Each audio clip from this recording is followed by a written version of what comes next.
changer de pays, aller d'un pays à un autre et même de continent, c'est toute une histoire. On pourrait parler du sujet bancaire, on pourrait parler de tellement de choses.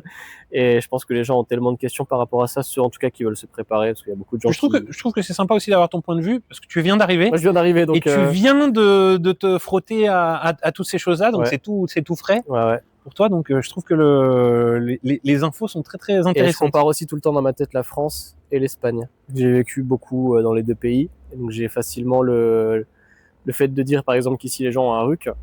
Tu vois, en Espagne, ça va leur parler ça. T'as un DNI ou un NIE en Espagne, Ouais. l'équivalent d'un RUC ici. Ouais. En France, t'as pas ça.